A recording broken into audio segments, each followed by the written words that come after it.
Merci Willy Gianinazzi d'être là autour de cet ouvrage nourri d'une postface inédite, puisque c'était un ouvrage qui était paru antérieurement, André Gorz, Une vie, aux éditions La Découverte. Alors, peut-être que pour introduire cette conversation et cet après-midi consacré à Gorz, d'une part, je rappelle, Willy Gianinazzi, que vous êtes historien, vous êtes l'auteur d'ouvrages sur le syndicalisme révolutionnaire et que vous avez été chercheur, que vous êtes chercheur associé à l'IMEC, l'Institut Mémoire de l'édition contemporaine, pour le fonds André Gorz. Alors pour débuter, je dirais peut-être que c'est un ouvrage, d'abord, nous évoquerons l'actualité de Gorz aujourd'hui, évidemment, mais dans un premier temps, nous allons évoquer son itinéraire. D'ailleurs, l'ouvrage le dit, André Gorz, Une vie. Et cet ouvrage retrace l'engagement et les influences de celui qui fut le fondateur de l'écologie politique et aussi un des fondateurs peut-être de la décroissance. Un des premiers peut-être à réfléchir au sens du travail dans une optique d'autonomie et de temps libéré. Auteur de L'adieu au prolétariat, Les chemins du paradis, Misère du présent, richesse du possible, influencé par Marx et Husserl, il fut proche de l'extrême gauche italienne pendant une période.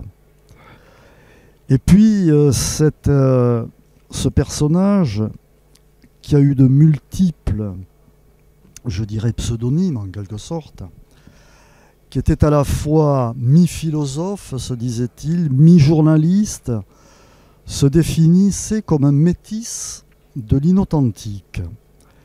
Pas vraiment sérieux, disait-il. Je suis un être hybride. Un touche-à-tout un peu entre journalisme et philosophie et théorie politique ainsi que critique sociale. Auteur aussi de 2 ouvrages importants qu'on n'abordera pas forcément ici, mais qu'il est important de signaler, mais que peut-être vous aborderez dans l'introduction. Le traître, où il se définit comme un bricoleur, dit-il un moment, qui cherchait à exister le moins possible et qui privilégiait quelque part l'écrit à l'oral, et puis son dernier ouvrage, La lettre à Dorine, son épouse, qui est une très belle déclaration d'amour. Et alors peut-être je vais vous céder la parole, Willy, pour un peu nous présenter ce que fut l'itinéraire d'André Gorz. Oui. Alors, André Gorz, je ne sais pas bien dans quelle mesure il est connu aujourd'hui, mais effectivement, il a été connu du grand public en 2006 en publiant un roman autobiographique, un petit roman qui est disponible dans les stands de librairie à côté, qui est un roman où, entre les lignes, il annonçait son suicide qui aura lieu l'année d'après. Et en fait, c'est quelqu'un qui était déjà dans les années 60 et 70 un penseur majeur de la gauche critique, non communiste, en France, mais aussi en Allemagne, en Suède et aux États-Unis.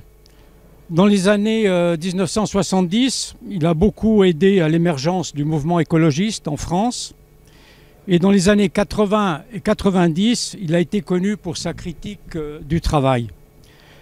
Toujours est-il qu'il y a une actualité de sa pensée à la fois anticapitaliste et écologiste, pour résumer, qui vient de la prise de conscience grandissante du lien qui existe aujourd'hui entre le fonctionnement chaotique du capitalisme, la destruction des milieux de vie et le dérèglement climatique.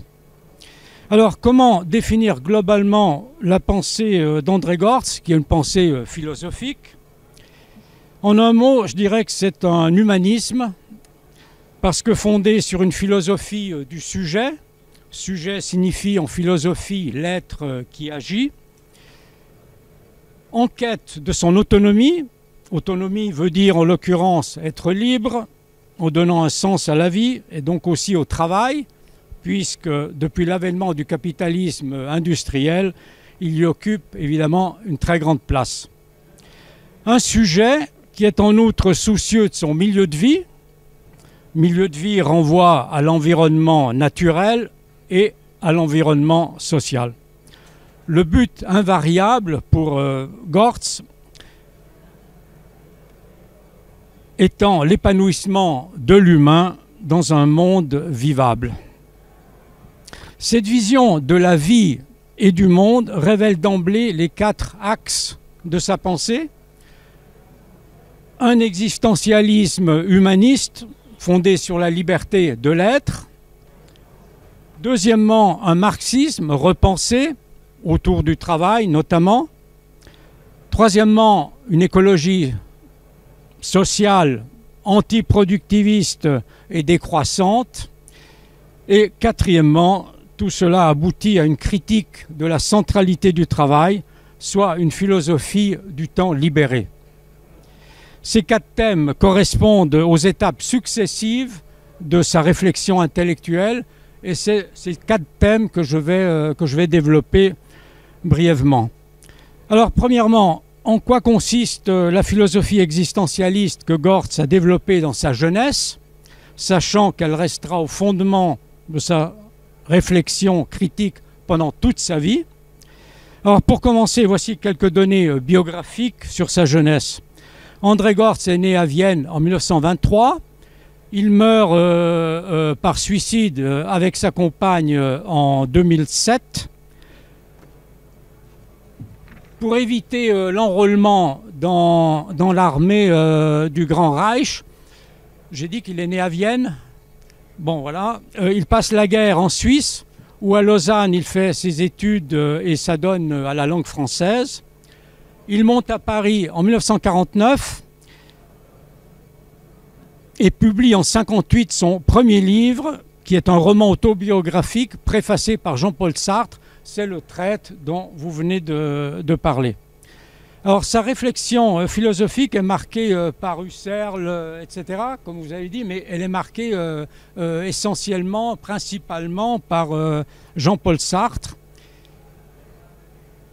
qui est le pape de l'existentialisme athée, auteur d'une brochure bien nommée dans le contexte d'aujourd'hui, L'existentialisme est un humanisme, qui vient faire une conférence à Lausanne en 1946, alors que Gortz connaît déjà L'être et le néant, l'œuvre majeure de Sartre, qui a été publiée en 1943.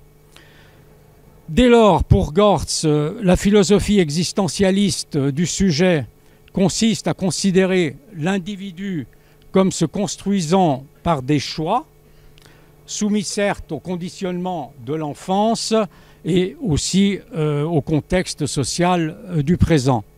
Ces choix sont cependant passibles de liberté, car il y a toujours, je le cite, un décalage ressenti, vécu, souffert entre ce qu'on a à être pour fonctionner dans la société et ce que l'on ressent diffusément.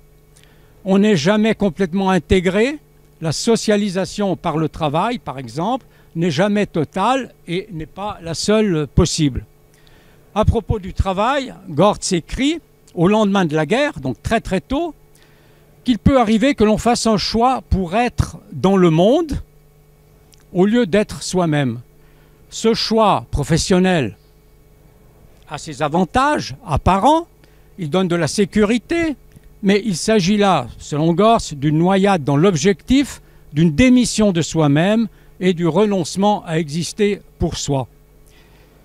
À partir de l'existentialisme, Gortz proclame un principe qui est fondamental. Le voici, je cite, « Les individus ont à se construire eux-mêmes leur identité, à chercher eux-mêmes ce qui est juste. Cette condamnation à l'autonomie est leur lot commun. » Gortz comprend donc cette philosophie, je le cite encore, comme la tentative de se libérer, de se créer, de sorte que se pose aussitôt la question de l'aliénation et de son possible dépassement. Donc, aliénation d'un côté, autonomie de l'individu de l'autre deviennent alors des catégories maîtresses de sa pensée et de son humanisme. Le deuxième point qu'il convient d'aborder, c'est celui de son marxisme, parce qu'il a été sartrien, il le sera toujours, mais il devient aussi marxiste dans les années 50 et 60. Il adhère en particulier aux écrits du jeune Marx, qui sont des écrits humanistes s'il en est. Il défend alors un marxisme où la volonté du sujet a toute sa place, contre les versions staliniennes, qu'elles soient scientistes, déterministes, ou plus tard, dans les années 60, structuralistes avec Althusser. Il est en accord avec l'évolution pro-marxiste de Sartre à la même époque, qu'il fait rentrer dans sa propre revue Les Temps modernes à la fin de 1960. Ce qui caractérise son marxisme, c'est qu'il fait moins porter l'accent sur l'exploitation que sur l'exploitation que subit l'ouvrier, que sur l'aliénation du producteur-consommateur. C'est en étudiant ce qui se passe aux États-Unis dans les années 50, 60, qu'il dénonce la supercherie de la société de consommation. Donc déjà, c'est un marxiste quand même assez spécial, qui se concentre plus sur la consommation que sur la production et l'exploitation. Le capitalisme, dit-il, a pour logique la croissance. Pour alimenter cette croissance, il doit susciter des besoins renouvelés, de plus en plus nombreux et avec un rythme de plus en plus soutenu. La publicité et le marketing sont des outils indispensables au capitalisme. Il s'agit de susciter ce qu'il appelle l'obsolescence psychologique ou subjective des produits, montrant qu'ils ne sont plus à la page, qu'ils sont caducs parce que remplaçables par de nouveaux aux qualités supposées supérieures. L'innovation devient alors un moteur de la croissance. Le capitalisme induit donc des besoins qui obligent le producteur-consommateur à travailler à temps plein pour les satisfaire. On gaspille ainsi et le travail et les ressources, sans compter que le travail dans ces conditions perd son sens. Pour Gortz, ce sont là des besoins hétéronomes que suscite le capitalisme, qui occultent d'autres types de besoins potentiels qui sont de nature autonome parce qu'ils ne sont pas captés par le système. Cette analyse anticonsumériste et écologiste avant la lettre est inscrite dans son premier essai qui s'appelle « La morale de l'histoire » et qui date de 1959. Dans son deuxième livre critique du capitalisme, qui s'appelle « Stratégie ouvrière et néocapitalisme », qui sort en 1964, Gortz relève la contradiction qu'il y a entre les besoins du capital et le besoin autonome. Pour le capital, la finalité du travail est de produire n'importe quoi pourvu que ça se vende et que ça rapporte.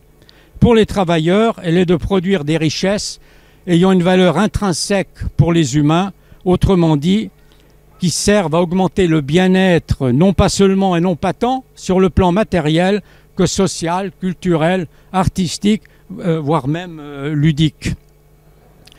La question du comment et en vue de quoi on travaille, elle est donc posée très très tôt par Gortz. Ce qui m'amène au troisième point, qui est l'urgence écologiste, que Gortz découvre dès les années 70. Alors que commande cette urgence écologiste pour lui ?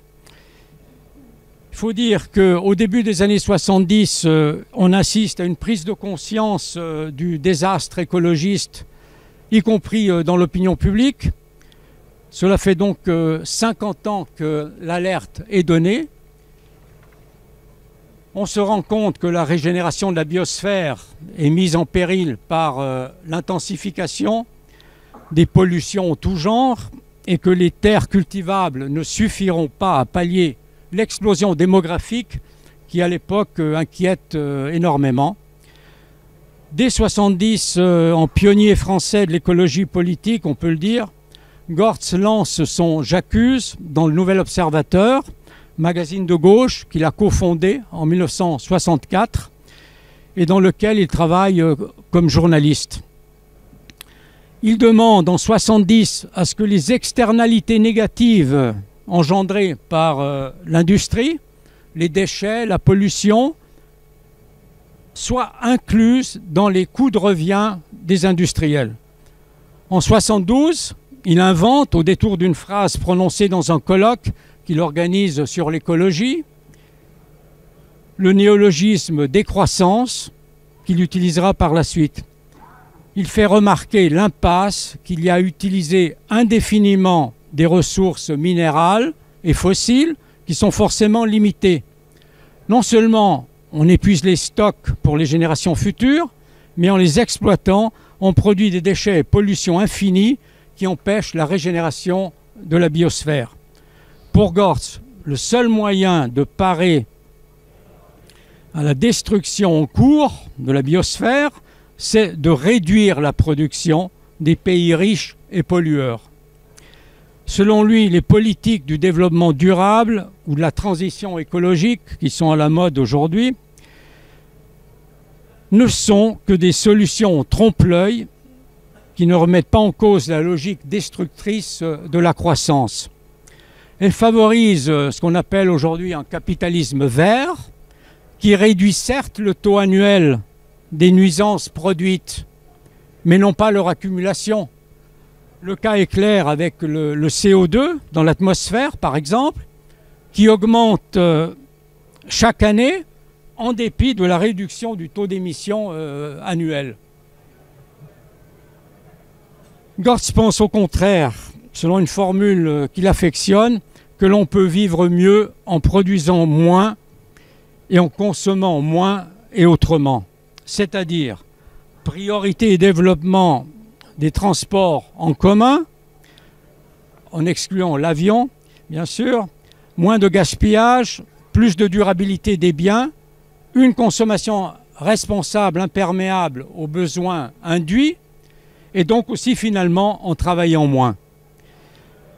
Il fait valoir le critère existentiel du suffisant, synonyme à peu près de sobriété aujourd'hui, mais cela présuppose le renversement de la logique productiviste du toujours plus et donc le renversement du système capitaliste par la maîtrise d'autres façons de produire et la réappropriation ou l'invention d'autres façons de vivre. C'est là une utopie, mais une utopie concrète, parce qu'elle est fondée sur des possibilités qui se nichent dans l'évolution du capitalisme contemporain. Ce qui m'amène au quatrième point, qui est donc devenu le capitalisme aujourd'hui, et qu'est-il devenu le travail pour que Gortz considère comme nécessaire de dépasser la vision traditionnelle du mouvement ouvrier et entreprenne une critique radicale du travail. Cela a lieu à partir des années 90 chez lui. Dans ces conditions, quelle émancipation par-delà le capitalisme faut-il viser et quels moyens faut-il prédisposer dès maintenant pour sa mise en marche? En 1980, Gortz publie un livre fracassant, ne serait-ce que par le titre. Il l'appelle « Adieu au prolétariat ». Ses analyses s'inscrivent dans les profondes mutations que le capitalisme a connues depuis les années 70, précisément à partir du choc pétrolier de 1973. Ces mutations fondent ce qu'on appelle aujourd'hui le néolibéralisme, qui a, pour résumer, liquidé la grande usine de type fordiste par le biais de l'automatisation et de la robotisation, délocaliser la production matérielle, notamment en Chine, casser ainsi les reins aux syndicats, étendu et démultiplié les services et rendu courant le précariat et les petits boulots inintéressants et mal payés. Le résultat, c'est l'affaiblissement sociologique et politique de la classe ouvrière qui disparaît telle qu'elle était connue au moins auparavant. Cette transformation du travail contemporain, que Gortz décrit comme une méga-machine économique incontrôlable et mondialisée, rend totalement irréalistes les objectifs du mouvement ouvrier révolutionnaire qu'étaient le contrôle ouvrier et l'autogestion, objectifs auxquels il avait adhéré par le passé et qui étaient en vogue dans les années 60 et 70. Gortz commence à douter de la possibilité de se libérer dans le travail et opte plutôt par la possibilité de se libérer au-delà du travail. Par ailleurs, en même temps, le nouvel esprit du capitalisme, pour reprendre l'expression d'un livre éponyme de Boltanski et Chiapello, qui avait fait beaucoup de bruit à l'époque, se met en place dans l'entreprise. Enfin, le nouvel esprit du capitalisme se met en place dans l'entreprise. Il consiste à multiplier et enrichir les tâches, à individualiser les relations de travail, qui visent à accroître à la fois l'implication et l'autonomie du travailleur. On connaît aujourd'hui les effets de ces pratiques managériales qui, au lieu de libérer les travailleurs, les asservissent encore plus. L'investissement personnel expose au stress de l'évaluation individuelle de la performance et à l'épuisement physique et psychique. L'autonomie qui peut aller jusqu'au travail indépendant ou se déployer hors de l'entreprise, comme aujourd'hui avec le télétravail, reste parfaitement corsetée par la tyrannie des objectifs, des délais serrés, ou bien par la connectivité permanente, ou encore par le management algorithmique qui dirige et surveille le travail. Pensez à Uber et aux méthodes d'Amazon pour la logistique. Toujours est-il que cette autonomie dans l'hétéronomie, comme Gortz le dit, va devenir sous forme de l'intelligence collective, que Marx appelait le General Intellect, la principale force productive du capitalisme contemporain, que d'aucuns analysent aujourd'hui comme un capitalisme cognitif. Mais parce que fait de savoir et de savoir-faire, parce que libérant la créativité, et grâce aussi aux outils informatiques, cette autonomie subordonnée a ceci d'extraordinaire qu'elle produit un contre-effet potentiellement libérateur. Elle suscite, selon Gortz, auprès d'un certain nombre d'individus, des aspirations à l'autonomie vis-à-vis de l'économie elle-même. La capacité d'autonomie des personnes se renforçant, constate Gortz, il n'est plus question, selon lui, de miser sur l'émancipation dans le travail, mais à l'égard du travail lui-même. Dès 1985, il affirmait que la question du sens de la vie, des fins dernières, de la rationalité, se pose désormais d'une manière tout à fait nouvelle. Or, le mouvement ouvrier et les syndicats ne sont pas armés pour répondre à cette question. Ils sont trop attachés à la valeur travail, si chère à Sarkozy à l'époque, ou bien aujourd'hui à Macron d'ailleurs. En fait, Gortz reste convaincu que cette question du sens de la rationalité dernière ne peut recevoir de réponse en dehors du sujet individuel, qui garde toujours, par-delà la socialisation fonctionnelle qu'il subit par son travail, qui garde toujours une marge intime de rébellion contre l'ordre social. Dans un système où, comme dit Gortz, l'individu ne produit rien de ce qu'il consomme et ne consomme rien de ce qu'il produit, Il est donc question pour chacun de reprendre la main sur le sens du travail et sur la détermination des besoins qui le légitiment. D'abord, pour Gortz, il s'agit de se défaire de l'idéologie productiviste du travail, véhiculée autant par le patronat que par la gauche politique et syndicale, qui fait croire que le travail est la chose la plus importante dans la vie et qu'il vaut pour lui-même indépendamment de sa finalité capitaliste et de son incidence environnementale négative.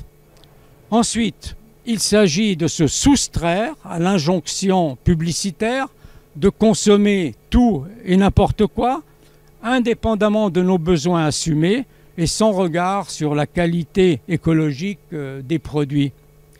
Il faut dès lors rétablir le critère existentiel du suffisant, en limitant ainsi la dépendance vis-à-vis de la consommation, vis-à-vis du travail à plein temps et pendant toute la vie. Pour que la critique prenne des formes concrètes, Gortz préconise de juxtaposer à l'hétéronomie du travail socialement nécessaire une sphère de l'autonomie hors travail. Hétéronomie et autonomie ne s'excluent pas l'un l'autre, mais peuvent être conçus comme des moments alternés dans la vie de chacun. Pour cela, il faut évidemment une réduction massive du temps de travail, afin que tout le monde puisse travailler un peu dans le cadre du travail nécessaire et se réaliser ailleurs dans des activités autodéterminées. Pour ce dernier but, il faut avoir bien sûr des plages de temps libre assez grandes. C'est pourquoi Gortz finit par adhérer à une idée qui est encore débattue aujourd'hui et qui est toujours d'actualité, c'est celle d'un revenu social garanti à vie ou revenu universel. Alors, l'idée d'un droit détaché du travail circule en Europe dès 1985. C'est une idée finalement assez vieille. Gortz l'a fait sienne plus de 10 ans plus tard. Il l'entend d'une façon qui lui est spécifique, en tout cas il travaille beaucoup là-dessus, et il la conçoit de la façon suivante. Le premier point concerne l'inconditionnalité du revenu d'existence, c'est-à-dire son octroi sans aucune contrepartie liée au travail, y compris la recherche d'un emploi. Gortz pose ensuite une discrimination entre version de droite et version de gauche du revenu d'existence, c'est le montant de l'allocation. Il faut qu'il soit suffisant pour vivre sobrement, sinon le chantage à l'emploi demeure, avec de surcroît le danger d'emploi sous-payé, l'allocation assurant la différence. Ce serait alors une espèce de subvention indirecte au patron. Le revenu d'existence doit aussi se doubler de facilitation légale en faveur du temps choisi pour permettre l'arbitrage des individus entre le travail subordonné et le niveau de revenu. Gortz pensait en fait à une société de pluriactivité où chacun puisse alterner son temps entre travail réduit et activité hors marché. On le voit, le revenu d'existence renverse le rapport entre le travail et le revenu. Au lieu que l'on soit contraint de travailler pour avoir un revenu, on a un revenu pour œuvrer sans contrainte. Le revenu d'existence fait plus porter l'accent sur le temps disponible, ainsi dégagé, que sur l'assurance matérielle qu'il permet. Quoique versé sous forme de monnaie, il acquiert tout son sens s'il affecte plus le mode de produire que l'acte de consommer. C'est pourquoi, à son avis, il ne faut pas que ce revenu soit versé dans une monnaie conventionnelle qui se traduirait par une distribution des richesses produites par l'économie de marché, de laquelle on dépendrait toujours. Mais cette monnaie nouvelle devrait être une monnaie de consommation qui n'est pas thésaurisable, comme le sont par exemple les monnaies locales. Le revenu d'existence est finalement une garantie pour le déploiement hors travail subordonné de ses capacités, de ses propres capacités à agir, qui sont de toutes sortes, non seulement d'ordre productif, mais aussi artistique, politique, scientifique, culturel, etc. Une autre richesse se crée ainsi. Elle est qualitative, uniquement fondée sur la valeur d'usage, non plus mesurable par le PIB, qui lui calcule la croissance. C'est une autre économie qui est à envisager et qui est même en train de naître. Les germes de cette alternative économique existent déjà, selon Gortz. Il cite l'économie sociale et solidaire, l'économie collaborative, le puisage au bien commun, c'est-à-dire le partage ou la mutualisation des services et des savoirs, l'extension des services publics gratuits, l'agriculture coparticipative, les AMAP, les jardins partagés, les jardins collectifs en ville, les échanges de semences, les groupes d'entraide, ateliers de réparation, les SEL, c'est-à-dire les systèmes d'échange local. Il pense aussi à des autoproductions locales, etc. Pour Gortz, des perspectives d'issue au capitalisme existent donc bel et bien. C'est dans ce sens que je voudrais conclure avec deux citations de Gortz. Elles datent de 1993. Voilà ce qu'il raconte. L'économie n'a pas pour tâche de donner du travail, de créer de l'emploi. Sa mission est de créer le maximum de richesse avec le moins possible de travail. Elle produit donc massivement aujourd'hui cette ressource cardinale qui devrait être la vraie mesure de la richesse, le temps libéré des nécessités et des contraintes économiques. Tout prédispose aujourd'hui à ce que naisse une société dans laquelle la richesse se mesurera au temps libéré du travail, au temps disponible pour des activités qui portent leur sens et leur fin en elles-mêmes et se confondent avec l'épanouissement de la vie. Voilà. Merci Willy pour cet exposé clair et précis qui fait le point et qui nous invite, je serais tenté de dire, immédiatement à imaginer une autre vie et une autre façon de concevoir le travail et la façon dont on peut réfléchir à ce que l'on pourrait appeler notre exploitation, quelque part.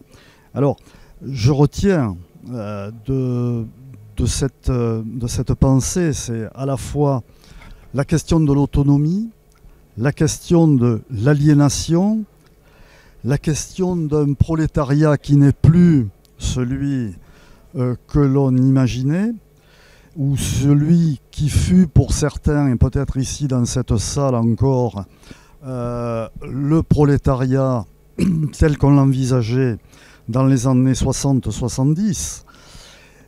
Mais ce qui me paraît important à travers la question justement qu'il évoque dans l'adieu au prolétariat, c'est ce qui va ensuite se produire, à savoir cette idée de, dans un premier temps, la fin du Fordisme, et l'idée et que l'on voit aujourd'hui, vous l'avez évoqué à travers les exemples d'Amazon ou d'Uber, mais on pourrait en prendre d'autres, la montée en puissance d'un précariat de plus en plus important, de ce que les Américains appellent les bullshit jobs, c'est-à-dire les travaux de merde, pour le faire court, et donc avec donc une vision du travail et une vision de la façon dont on va construire sa vie totalement transformée.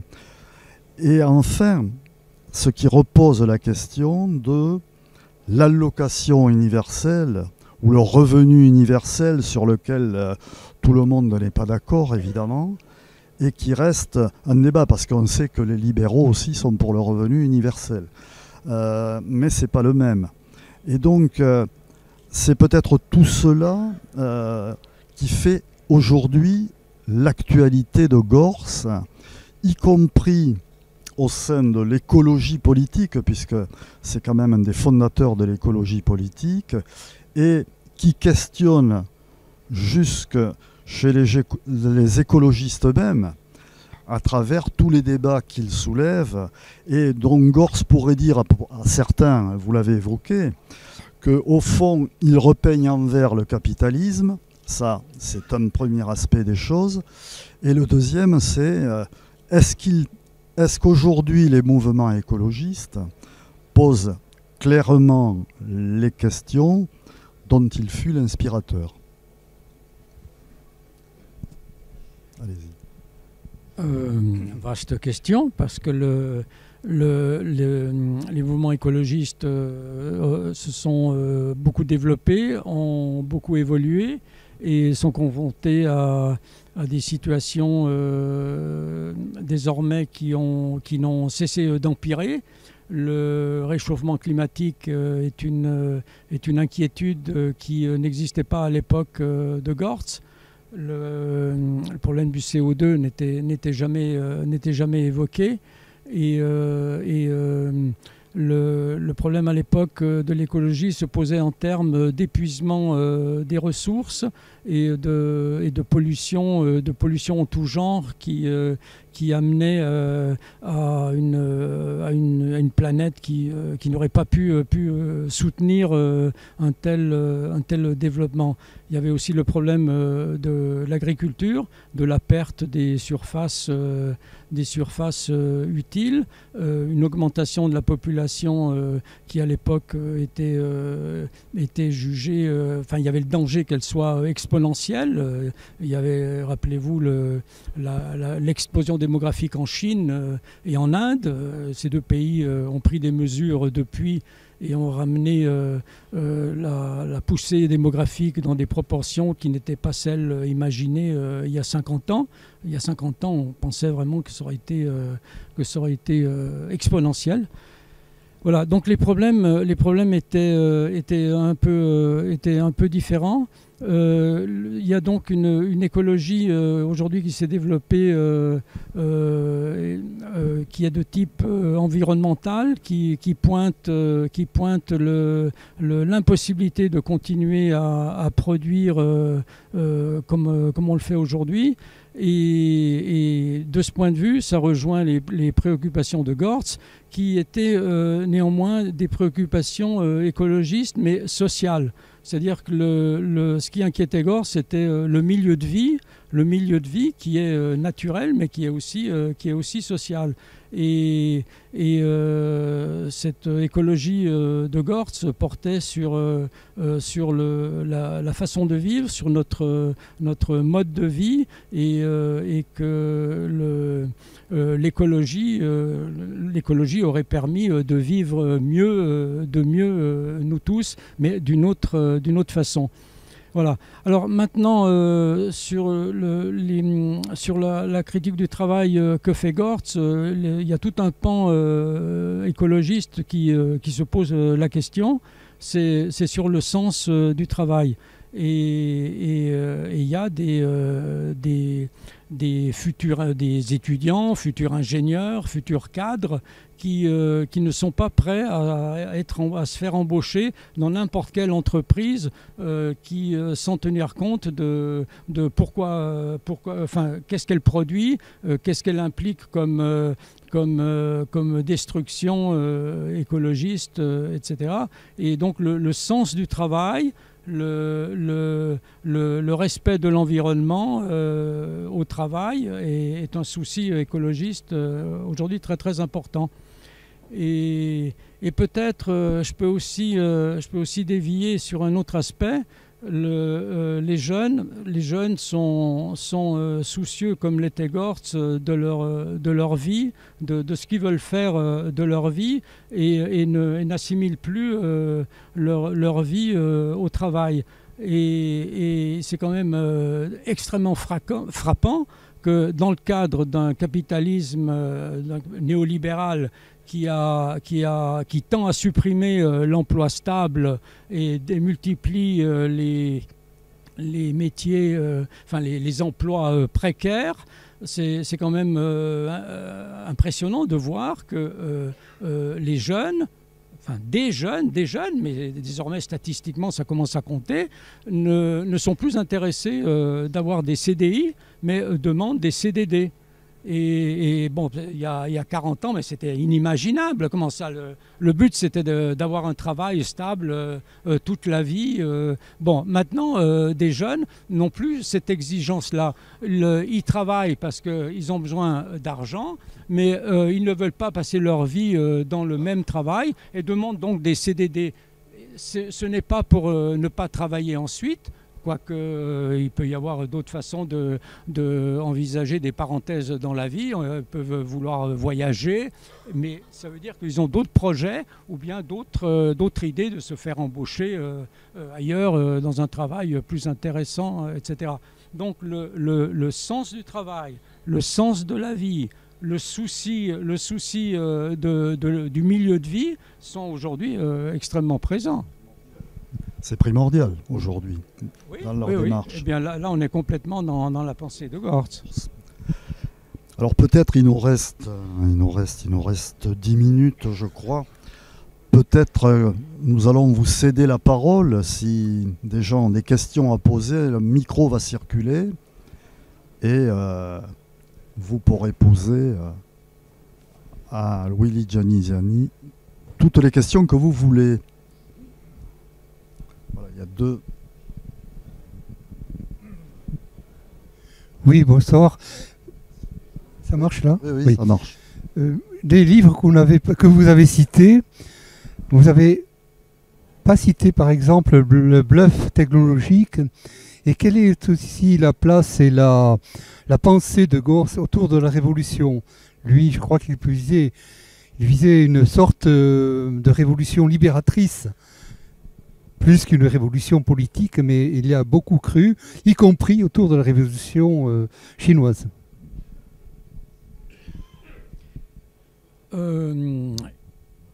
Gortz dans les années 60, c'est un militant d'extrême gauche. Il regarde la montée du tiers-mondisme et regarde les méthodes chinoises qu'il connaît par la propagande chinoise. Donc effectivement, il y a beaucoup d'illusions là-dessus. Il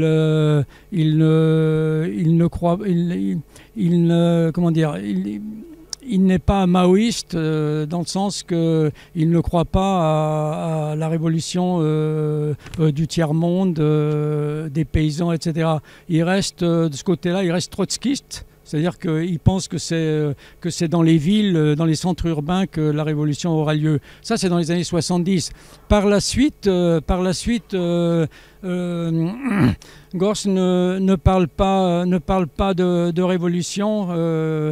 C'est pas son sujet. Il pense qu'on peut dépasser, que le capitalisme est en train de se dépasser lui-même et que les évolutions même du capitalisme offrent des possibilités de le dépasser par l'auto-organisation, par des phénomènes zadistes, par les autoproductions locales, etc. Donc il pense qu'on peut arriver à une société du temps libre en dépassant le capitalisme sans qu'il y ait des projets de révolution politique, etc. Évidemment, il ne croit plus à la révolution politique telle qu'on y croyait dans les années 70. Avant de passer la parole à monsieur, je pensais en relisant, puisque j'avais lu la première version, et en relisant donc cette seconde version, ça me rappelait Relais du Mont et son verre d'eau, quelque part. Et effectivement, on se dit que quand on le replace dans le contexte, c'est un peu comme la pensée d'André Gorz, qu'on revient en arrière et qu'on regarde la distance parcourue, ces gens-là étaient quand même très précurseurs. Vous avez la parole. Oui, bonsoir. Pour financer, en fait, d'après ce que j'ai compris et entendu, cette société de plurielle activité, il va y avoir besoin donc quand même de maîtriser un marché qui doit rester existant pour financer le système.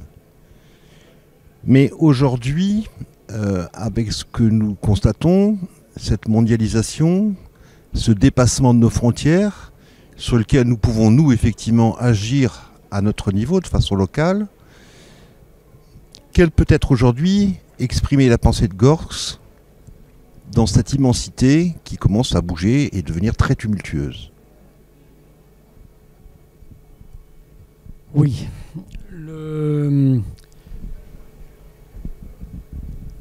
Disons que Gorz compte sur des initiatives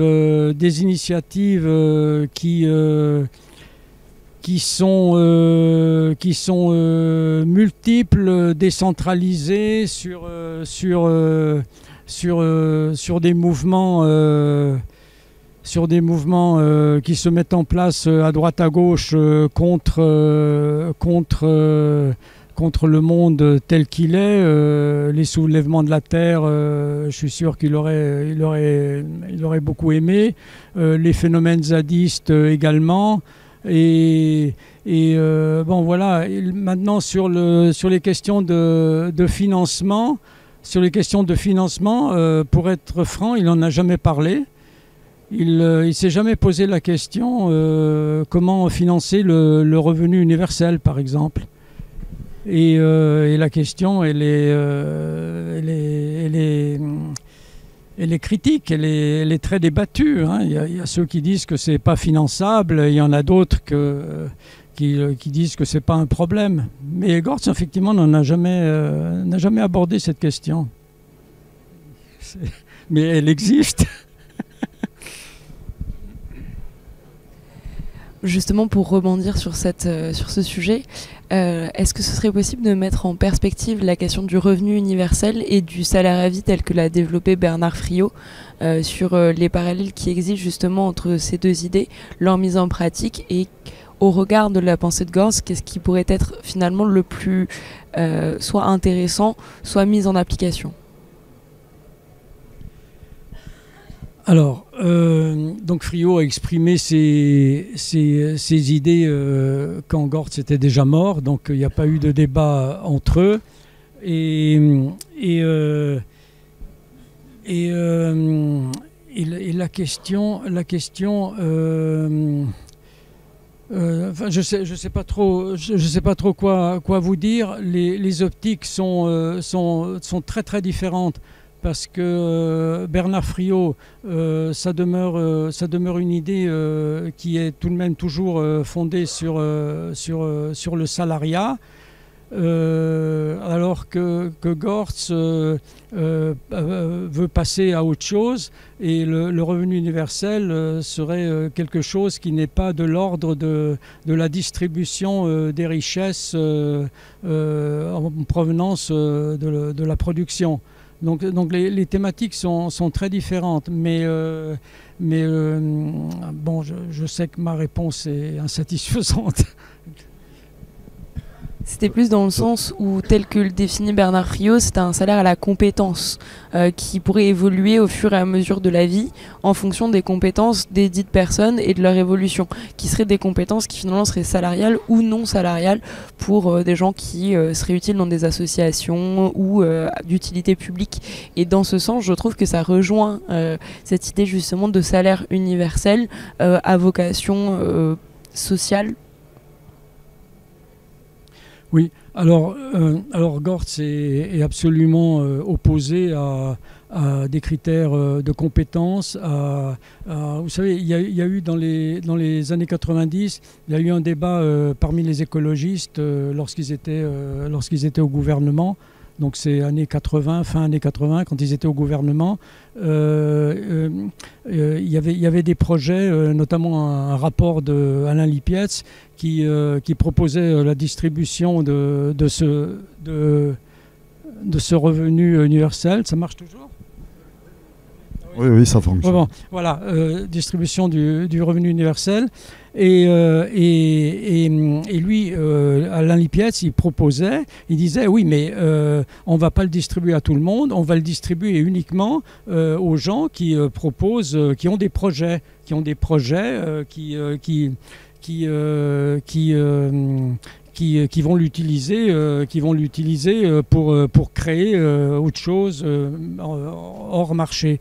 Et Gortz répondait que non, ce revenu doit être distribué à tout le monde, indistinctement, parce que chacun doit pouvoir faire ce qu'il entend sans aucun contrôle, rien du tout, et que c'est à l'individu de choisir ce qui est utile, ce qui est bon pour lui et éventuellement bon pour la société. Donc effectivement, il y avait un décalage complet par rapport à ça. D'autres questions, d'autres remarques? Oui.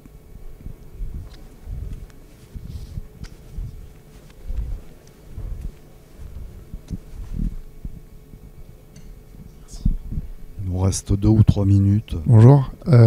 Si j'ai bien compris, vous avez parlé à un moment de la société du temps libre où on travaillerait moins et qui serait positive parce que le travail est une source d'exploitation et pollue je sais pas si ça marche, pollue l'environnement. Moi, je me dis aussi que dans mon travail aujourd'hui, je rends service à mon patron, je rends service aux actionnaires, mais je rends aussi service aux clients. Et je me dis que si on est une société où on travaille moins, on risque de perdre un peu ce sens du service. Vous avez peur de ne pas rendre service à votre patron? Non, de ne pas rendre service aux clients de l'entreprise. Et du coup, je serais intéressé par votre point de vue. Est-ce qu'on risque pas de perdre un peu de cette noblesse du sens du service qu'apporte le travail aujourd'hui? Oui, le capitalisme aujourd'hui est justement confronté à une difficulté à produire des produits industriels et c'est reporté sur les services. On devient de plus en plus une société de services. Donc produire moins, c'est surtout produire moins d'objets, de marchandises dont on n'en a pas besoin. Or, si on produit moins de marchandises, on a besoin moins de services pour amener ces marchandises aux clients. C'est la diminution du travail, c'est une diminution de la production industrielle, bien sûr, mais de produits en général qu'on consomme inutilement. Mais Gortz, il est vrai que Gortz est très favorable à l'automatisation parce que ça économise du travail. Mais automatisation, c'est aussi une diminution de services et de contact avec les gens. D'où le problème que vous soulevez. Une dernière question. Madame. Bonjour. Vous m'entendez? Oui. Oui. Donc bon, le revenu universel, bon, comme vous l'avez dit, c'est pas un sujet qui est tout récent. Donc ça fait quelques années, même l'Europe avait préconisé de passer au revenu universel. Bon, au niveau politique, nous avons eu Hamon qui a présenté ce projet. Et on s'est rendu compte que les gens, ils n'ont pas adhéré du tout à ce mode.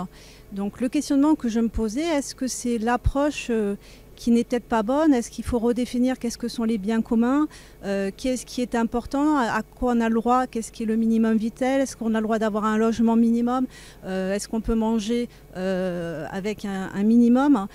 C'est plus, je pense, une approche peut-être éducatrice, pardon, excusez-moi du terme. Et après, je me pose la question aussi, c'est qu'on a connu le Covid, Et des changements climatiques, on va en connaître plein d'autres. Donc on a vu ce que ça fait au niveau de la société, au niveau financier du système capitaliste. On a du mal à se relever. Donc même le système capitaliste a tout intérêt à trouver un système palliatif pour pouvoir affronter sans avoir tous ces problèmes qu'on a actuellement. Donc c'était une question que je me posais. Oui, mais oui, j'ai pas grand chose à répondre parce que je suis assez d'accord. C'est effectivement. La question du revenu universel est une question tellement radicale parce qu'elle remet en cause non pas seulement le système capitaliste, mais elle remet en cause nos modes de vie et notre façon de concevoir notre propre vie. Le salariat est une démission par rapport à ça. On n'a pas besoin de réfléchir comment on veut vivre du moment qu'on travaille et qu'on est salarié. Et se dire je vais pouvoir avoir de l'argent, je vais pouvoir faire ce que je veux, eh ben la réponse n'est pas évidente. Les gens quand on leur demande si vous receviez de l'argent à vie, vous feriez quoi? Tout le monde n'est pas capable de répondre, n'imagine pas. Donc c'est un problème culturel aussi.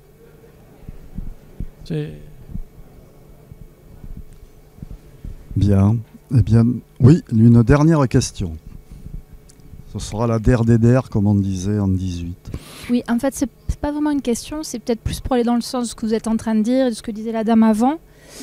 Je ne pourrais pas citer la source de cette étude, mais j'ai été tombée sur une étude où il était demandé aux personnes s'ils avaient la possibilité d'accéder à un revenu universel, qu'est-ce qu'ils feraient de leur vie et est-ce qu'ils feraient des choses qui seraient au service du collectif.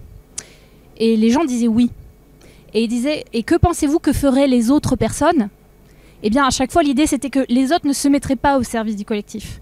Et je pense qu'il y a là une clé, c'est qu'en fait, il y a la croyance que les autres ne vont pas jouer le jeu, alors que, au fond, peut-être beaucoup d'êtres humains et peut-être la plupart de la population, si elle en avait l'opportunité, trouverait du sens à mettre son temps libre au service du collectif. Donc c'est vraiment la vision que les autres en profiteront, les autres ils garderont l'argent, ils se mettront pas au service, alors que moi je le ferai. Et je trouve que c'est assez instructif comme point de vue.